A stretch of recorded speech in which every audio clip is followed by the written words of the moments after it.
Tollywood hero రానా Daggubati career గురించి ఆసక్తికర చర్చ జరుగుతోంది. బాహుబలి విజయం తర్వాత కూడా ఆయన స్టార్డమ్ అందుకోలేకపోవడానికి కారణాలపై చాలా ఊహాగానాలున్నాయి. తాజాగా, ఆయన పెద్దనాన్న వెంకటేష్ సినిమాల ఎంపికే దీనికి అడ్డుపడుతోందన్న వార్తలు వైరల్ అవుతున్నాయి. టాలీవుడ్ యంగ్ హీరో రానా గురించి ప్రత్యేకంగా పరిచయాలు అవసరం లేదు. దగ్గుబాటి ఫ్యామిలీ నుంచి హీరోగా ఇండస్ట్రీకి పరిచయమయ్యాడు. మొదటి నుంచి మంచి కంటెంట్ సినిమాలను చేస్తూ వస్తున్నాడు.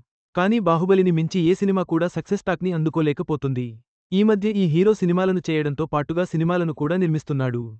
రానా ఎంత భారీ ప్రాజెక్టులో నటించినా కూడా అవి పెద్దగా సక్సెస్ అవ్వకపోవడంతో అతనికి స్టార్డమ్ రాలేదు. అయితే రానా స్టార్ హీరో అవ్వకపోవడానికి కొన్ని కారణాలు ఉన్నాయంటూ గతంలో చాలాసార్లు వార్తలు వినిపించాయి.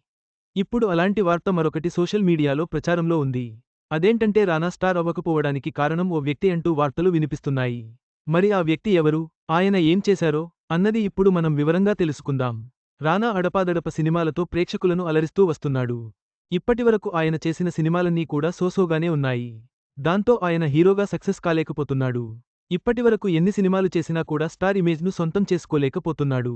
రానా ఎందుకు హీరోగా నిలబడలేకపోయాడనే విషయంలో చాలామంది చాలా రకాల కామెంట్స్ చేస్తూ ఉంటారు. శేఖర్ కమ్ముల దర్శకత్వంలో లీడర్ సినిమాతో ఇండస్ట్రీకి ఎంట్రీ ఇచ్చిన ఆయన హిట్ ట్రాక్ను మెయింటైన్ చేయలేకపోతున్నాడు. దానికి కారణం హీరో వెంకటేష్ అంటూ వార్తలు ప్రచారంలో ఉన్నాయి. రానా ఎలాంటి సినిమాలు చేయాలనే విషయానికి మీద వెంకటేష్ చాలా జాగ్రత్తలు తీసుకున్నప్పటికీ ఆ సినిమాలు పెద్దగా వర్కౌట్ కాలేదు. వెంకీ సెలెక్ట్ చేసిన సినిమాలో రానాకి పెద్దగా సక్సెస్ని అంది ఇవ్వలేకపోతున్నాయి. దానివల్లే అతను హిట్ ట్రాక్ని మెయింటైన్ చేయలేకపోతున్నాడు.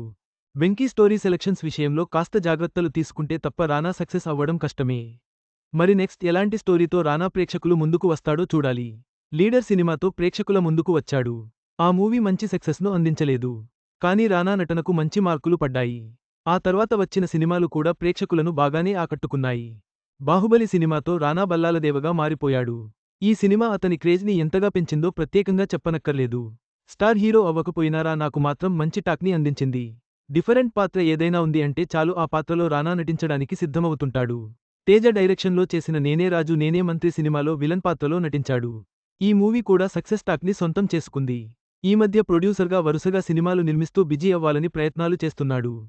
మరి రానా హీరోగా కన్నా నిర్మాతగా సక్సెస్ అవుతాడేమో చూడాలి. వెంకటేష్పై వస్తున్న ఈ వార్తలు ఎంతవరకు నిజమో స్పష్టంగా తెలియదు. రానా స్టార్ హీరోగా నిలబడాలంటే బలమైన కథ, సరైన ఎంపిక అవసరం. రాబోయే రోజుల్లో ఆయన ఎలాంటి సినిమాలతో ముందుకు వస్తారో వేచి చూడాలి. మీ అందరికీ నూతన సంవత్సర శుభాకాంక్షలు. ఈ వీడియో మీకు నచ్చినట్లయితే లైక్ చేయండి. మీ స్నేహితులకు షేర్ చేయండి. మా ఆంధ్రవిలాస్ ఛానల్ను సబ్స్క్రైబ్ చేసుకోండి. పక్కనే ఉన్న గంట గుర్తుపై క్లిక్ చేయడం మర్చిపోవద్దు. తాజా సినిమా వార్తల కోసం ఆంధ్రవిలాస్.net చూడండి.